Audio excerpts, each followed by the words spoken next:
Alors bonjour tout le monde, capsule d'urgence. Vous avez sûrement, au moment de voir ce vidéo, vous avez déjà vu les images de Monsieur Trump et Monsieur Zelensky qui tentent de crier l'un par-dessus l'autre dans le bureau Oval à la Maison-Blanche. Alors, on sait que immédiatement après cet échange acrimonieux, Monsieur Trump, l'équipe de la Maison-Blanche ont demandé à la délégation ukrainienne de quitter. Après la réunion, il est de coutume que les 2 délégations se réunissent, séparément pour faire un peu le point, puis après ça, préparer les négociations. Ils étaient supposés négocier, la fin, de l'accord. Donc bref, vraiment mettre, l'encre sur le papier, de dire: «Bon, alors maintenant, c'est maintenant qu'on dit, on va vous donner 500 milliards de minéraux rares».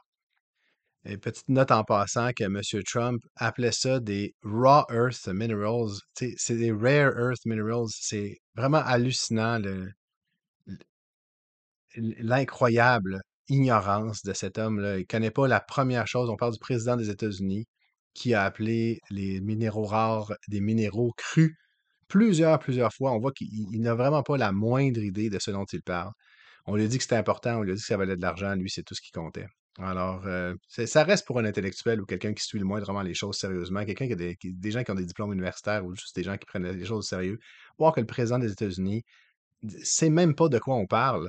C'est vraiment quand même, je m'y habitue pas. Cet aspect-là, je m'y habitue pas.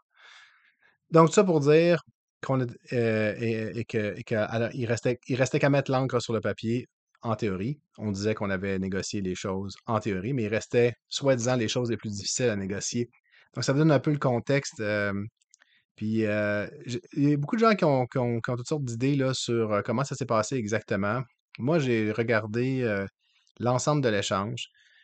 Je pense à la limite, qui a commencé? Il est certain que le rôle de J.D. Vance a été extrêmement délétère à cette relation-là. Je pense pas que c'est lui qui est le seul qui a commencé. Je veux dire, il a mis son grain de sel, mais quand même, M. Zelensky passait l'éponge, tout en tenant tête. On va le dire, il tenait tête à M. Trump, mais poliment, un peu comme les leaders européens l'avaient fait la veille et l'avant-veille. Mais là, on s'est retrouvé dans une situation où il y a vraiment eu un conflit qui a commencé à émerger entre M. Vance et M. Zelensky. Comme je vous l'ai dit, M. Zelensky a fait le choix de poser une question à J.D. Vance, ce qui n'est pas nécessairement commun en conférence de presse, où on le voyait de plus en plus aggravé. Mais bien franchement, là, je regarde l'ensemble de l'échange, j'ai pas l'impression que M. Zelensky avait l'air très content d'être là, avait l'air très heureux de ce qu'il s'apprêtait à signer. Et je pense qu'un peu tout le monde a eu ce qu'il voulait. Je pense que M. Poutine est évidemment l'homme le plus heureux de la situation aujourd'hui. Je pense qu'il y a énormément de consternation en Europe et un peu partout. Euh, il y a beaucoup de consternation à la Maison-Blanche. On va y revenir. C'est sûr que M. Zelensky ne peut pas être nécessairement content. On voyait l'ambassadrice de l'Ukraine qui se tenait la tête avec les mains. C'était pas super. OK? Donc, qu'est-ce qui se passe avec tout ça? On a une espèce d'inflammation verbale et là, M. Trump embarque. Là, on l'a vu devenir rouge, devenir très, très colérique. Puis M. Zelensky ne le laissait pas lui couper la parole. On avait simplement une cacophonie de gens qui parlaient un par-dessus l'autre. Et M. Trump devenait de plus en plus énervé. Vous avez vu l'échange, là, j'ai pas besoin de vous donner tous les détails, là, où il disait vous êtes un ingrat, vous êtes pas assez merci, vous venez ici puis vous nous manquez de respect avec votre tenue. Alors, ça m'a toujours bien fait rire, ça aussi, autre petit aparté. Un journaliste a eu le courage de lui dire, mais vous ne possédez pas un complet, vous n'étiez pas capable de mettre un complet aujourd'hui. Ce qui est drôle parce que M. Musk se présente avec un T-shirt à la Maison-Blanche, avec une casquette, euh, et puis il se promène avec son enfant là, qu'il laisse courir un peu partout. Alors lui, on lui pose pas cette question-là. C'est qu'à M. Zelensky, donc, qui a fait son image de marque de jamais effectivement mettre de complet. Mais M. Zelensky avait dit simplement, ben, quand la guerre sera terminée, ça va me faire plaisir de mettre un complet en venant ici, mais je pense pas que ça serait approprié. Vous imaginez un peu l'image en Ukraine, le président en complet, là, alors que nous, on est sous les bombes. Bon. Alors, il y a eu beaucoup de points de friction. Vous savez, l'Ukraine n'est pas complètement démolie, disait M. Zelensky. Les gens vont à l'école, la vie continue. Mais je pense que là, il commence à être temps de parler des conséquences. Je crois que Et vous allez peut-être me trouver surprenant, mais le plus grand perdant de cette opération est Monsieur Trump. Je sais que de son côté, il va pas le voir comme ça. Il va peut-être avoir l'impression qu'il a pu se débarrasser de Monsieur Zelensky, puis qu'il n'est pas obligé de faire la paix finalement parce que Monsieur Zelensky s'est montré déraisonnable. Il y a un élément où Monsieur Zelensky, je l'ai trouvé émotif. Évidemment, on sait que la Russie a intensifié ses attaques pour essayer de saboter cette relation, cette rencontre. Ça semble avoir fonctionné, du moins en partie.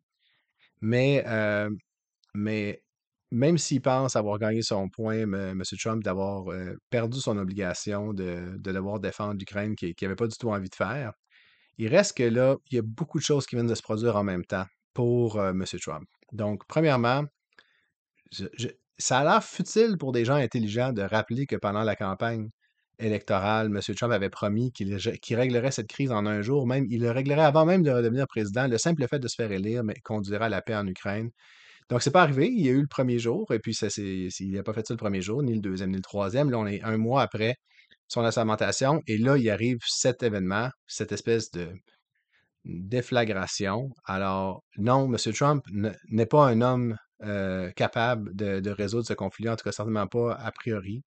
On l'a senti complètement démuni face à l'obstination de M. Zelensky.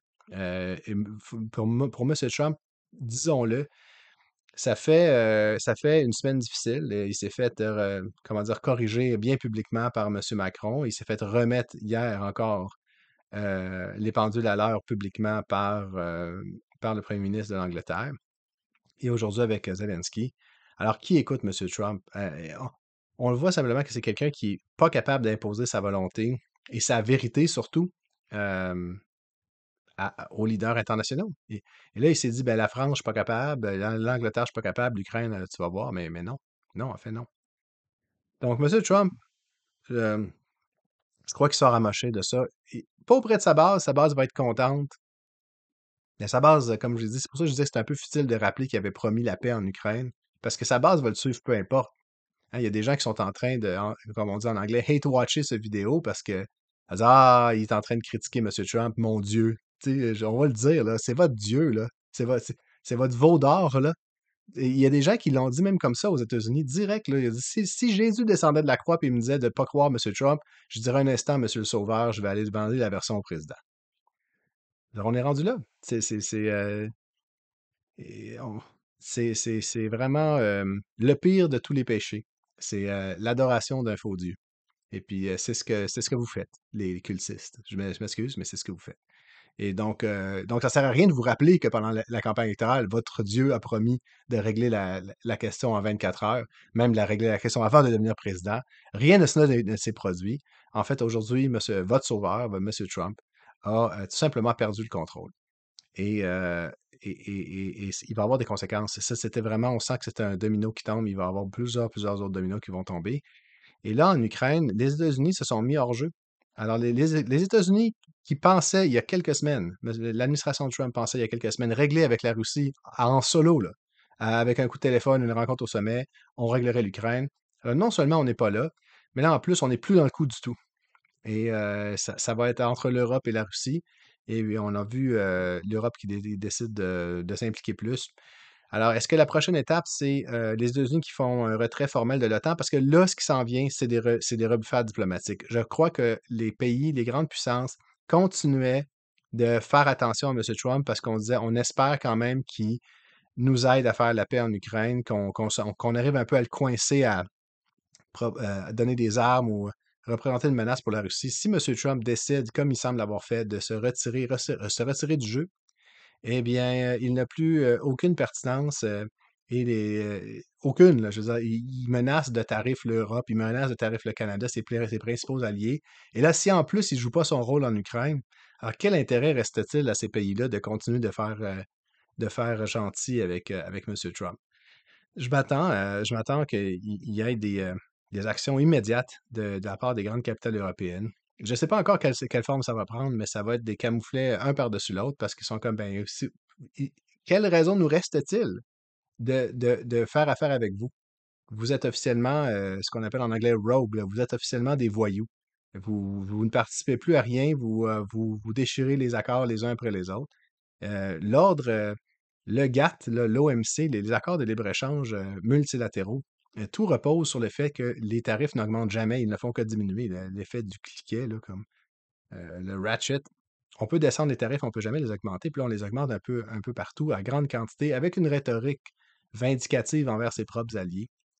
Alors, si M. Trump se retire de l'Ukraine, et il semble l'avoir fait là, au moment je veux dire, ils ont, comme je dis, expulsé la délégation ukrainienne. Euh, Voyons voir, mais moi, je m'attends à des camouflets diplomatiques. Il y a le rôle de la Pologne, là, je mets sur pause un instant, je vais juste, je reviens. Bon, pardonnez-moi, je voulais voir s'il y avait des nouvelles là, au niveau des déclarations de leaders européens et tout le monde prend le côté de l'Ukraine présentement. Les MAGA républicains prennent le côté de Trump, évidemment, parce que c'est leur dieu, hein, c'est leur veau d'or. Et je crois qu'ils ne mesurent pas vraiment l'ampleur de ce qui vient de se produire. Parce que au fil des dernières semaines, les capitales européennes ont commencé à s'investir davantage dans l'avenir de l'Ukraine. Et on parle de transférer de l'argent, même le Canada s'est impliqué davantage. Donc, moi, je vous le dis, là, le résultat de ça, c'est que les États-Unis se mettent eux-mêmes hors jeu en Ukraine. Ça devient une confrontation plus directe entre la Russie et le reste de l'Europe. La Pologne est armée jusqu'aux dents. Les gens ne mesurent pas. Parce que la Pologne, historiquement, surtout au 20e siècle, a eu un 20e siècle très dur, là, avec des invasions successives de part et d'autre, par l'Allemagne, par la Russie. C'est une grande plaine, la Pologne, ça est indéfendable. Donc, on se dit, ah, c'est juste la Pologne, c'est un État satellite. Non, la Pologne est présentement la 21e plus grande économie du monde. On sait que des fois, il y a des réunions du G20. La Pologne est sur le point, puis elle a une croissance économique bien plus grande que la plupart des pays du G20. Donc, c'est une question de temps avec la Pologne se joigne au G20. Elle a une des armées terrestres les plus puissantes. Elle a investi énormément dans sa défense. Elle bénéficie d'équipements sophistiqués. Elle fait partie de l'OTAN. Elle a donc des troupes hyper entraînées avec tous les équipements modernes. Rien de similaire à ce qui ce qui s'est produit en Ukraine. L'Ukraine se faisait entraîner de façon en diagonale par l'OTAN, mais il n'y avait pas le même niveau de professionnalisme. Il n'avait pas non plus les mêmes équipements. Et donc, ils apprennent sur le tas. Ils ont reçu des F-16, ils ne savaient pas nécessairement comment les piloter. C'est pour ça que le Canada leur a donné des simulateurs de vol F-16. Donc, la Pologne, beaucoup plus dangereuse, et ça fait longtemps qu'elle veut en découdre avec la Russie. Je pense que la Russie est bizarrement perdante là-dedans, même si à sa face même, elle est gagnante. Parce que si les États-Unis sont plus dans le coup, il n'y a plus rien qui retient la Pologne. M. Trump avait annoncé qu'elle allait quitter l'OTAN. Alors, moi, les dominos, comment je les vois tomber là, consécutivement, ça va être les capitales européennes vont servir des camouflets diplomatiques à Trump, vont peut-être imposer des tarifs sur les États-Unis, parce qu'ils n'ont plus rien à gagner de eux. Une fois que quelqu'un n'a plus rien à perdre, il devient très dangereux. Et là, M. Trump vient d'enlever toute chose à perdre aux capitales européennes. Qu'est-ce qu'il va faire le plus sérieusement du monde? Il va leur imposer des tarifs, c'est déjà ce qu'il va faire. Il va pas s'impliquer en Ukraine, c'est déjà ce qu'il va faire. Alors pour eux, une question de sécurité physique, les États-Unis se retirent. C'est une question de sécurité économique, les États-Unis leur font la guerre et leur font des guerres de mort. Alors voici ce qui va se passer. Les capitales européennes vont servir des camouflets. Je sais pas exactement quelle forme ça va prendre, mais d'après moi, ça va être relativement sérieux. Et les États-Unis, en réponse ou unilatéralement, vont sortir de l'OTAN. Et là, la question va se poser, est-ce que l'OTAN a encore sa raison d'être? Est-ce qu'on fait des nouvelles alliances de sécurité? Ou est-ce qu'on garde l'OTAN sans les États-Unis?